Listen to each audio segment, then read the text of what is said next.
दोस्तों video start करने से पहले मैं आप लोगों से एक सवाल पूछना चाहता हूँ कि अगर आपका कंस्ट्रक्शन का ऑफिस है, कंस्ट्रक्शन का बिजनेस है, फिर चाहे वो कंसल्टेंसी ऑफिस हो या फिर आप खुद छोटे बड़े कंस्ट्रक्शन करते हो घर के, तो उस केस में क्या आपकी खुद की एक वेबसाइट है और वहाँ पर आप प्रमोशन कर रहे हो कि हमने यहाँ पर इतने कंस्ट्रक्शन किए, इतना खर्चा लगा है। अगर आप किसी क्लाइंट को आपका प्रोजेक्ट दिखाना चाहते हो तो क्या इस तरह की आपकी कोई वेबसाइट है या नहीं, तो ये कमेंट बॉक्स में आप मुझे ज़रूर बताइए। लेकिन जैसे कि आप स्क्रीन पर देख रहे हो कि इसके बावजूद भी ऑनलाइन जो आपने आपका एक प्रेजेंस बनाया है, ऑनलाइन बिजनेस के लिए एक वेबसाइट बनाई है, ये सब बर्बाद क्यों हो जाता है या फिर आपको काम क्यों नहीं मिलते, उसका रीज़न क्या है। देखिए, सबसे पहली बात ये कि आपको ये समझना होगा कि आप रहते कहाँ पर हो, इन द सेंस कि आपका वर्किंग कहाँ पर है, आपका बिजनेस प्लेस क्या है।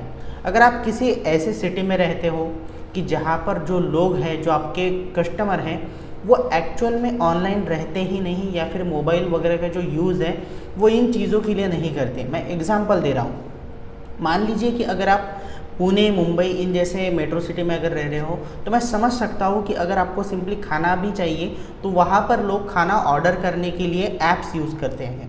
तो अगर आप ऐसे सिटी में रहते हो कि जहाँ पर लोग ऑनलाइन चीज़ें खरीदना बहुत ही जब नहीं मिल रहा उनकी सिटी में तब अगर प्रेफर कर रहे हो, तो फिर आपका जो बिज़नेस है, जो कि कंस्ट्रक्शन बिज़नेस है, इसमें 90% काम ऑन द फील्ड हो रहा है। तो आप ये किस तरह से एक्सपेक्ट कर रहे हैं कि ऑनलाइन आपको क्लाइंट मिलेंगे, कस्टमर मिलेंगे और वो आपको काम देंगे। तो इस चीज़ को आपको रियलिटी समझते हुए एक्सेप्ट करना होगा। अगर आप इसी माइंडसेट में रहोगे कि नहीं, मैंने बहुत अच्छी वेबसाइट बनाई है, मैंने मेरे कंस्ट्रक्शन का बहुत अच्छा एक मोबाइल एप्लीकेशन बनाया है, अब ये लोग डाउनलोड करेंगे, मेरी वेबसाइट पर लोग विजिट करेंगे और मुझे काम मिलेंगे, तो मैं बता दूं कि आपको ज़िंदगी भर काम नहीं मिलने वाला।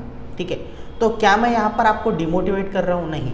मेरा कहने का मतलब ये है, मैं ये नहीं कह रहा कि अगर आपको वेबसाइट बनानी है, ऐप बनाना है, तो ये चीज़ें आपको करनी है या नहीं करनी है। देखिए, मैं एक चीज़ बता दूं, अगर कम खर्चे में, मैं ये नहीं कह रहा कि आप हज़ारों रुपए खर्चा करें और आपकी वेबसाइट बनाएं या फिर ऐप्स बनाएं।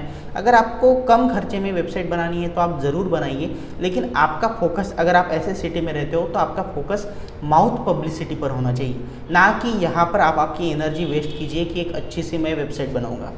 एक चीज़ आप कर सकते हो जो मैं सजेस्ट करूँगा कि ऑनलाइन बिजनेस का प्रेजेंस आपका ज़रूरी है, फिर चाहे आप किसी छोटे से गांव में ही क्यों ना हो, लेकिन लोगों को पता होना चाहिए कि आप काम कर रहे हो। तो ये एक वे है, ये 100% वे नहीं है, एक छोटा सा उसमें का एक हिस्सा है। वो क्या कि आपके व्हाट्सएप पर स्टेटस में या फिर व्हाटएवर जो भी आपकी डीपी है, प्रोफाइल पिक्चर है, इसमें ये दिखाना चाहिए आपको, ये आपको प्रेजेंट करना है कि मैं सिविल इंजीनियर हूँ, मैं ये काम करता हूँ। उसमें कोई दिक्कत नहीं है। आपका फेसबुक पेज है या फिर आपका खुद का फेसबुक प्रोफाइल है, आप वहाँ पर पोस्ट कीजिए कि मैंने यहाँ पर कंस्ट्रक्शन किया, मैंने यहाँ पर कंस्ट्रक्शन किया, मैं ये नक्शा बना रहा हूँ। जैसे आप मुझे भी अगर फॉलो करते हैं तो आप देख सकते हो।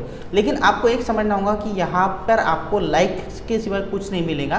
काम आपको 1% ही, मतलब 10 लोग अगर देख रहे हैं तो हो सकता है एक ही व्यक्ति आपको कॉल करे, इतना आपको यहाँ पर जो रिस्पॉन्स है कम मिलेगा। लेकिन अच्छी बात यह है कि इस तरह से अगर आपका प्रेजेंस रहेगा तो ये आपकी माउथ पब्लिसिटी के लिए काम आ सकता है। मैं ये नहीं कह रहा कि आप फेसबुक पर भी कुछ ना डालें, व्हाट्सएप पर भी कुछ ना करें। अगर आपके लिए पॉसिबल है तो आप वेबसाइट भी ना बनाएं, आप ज़रूर बनाइए, लेकिन एक्सपेक्टेशन मत रखिए।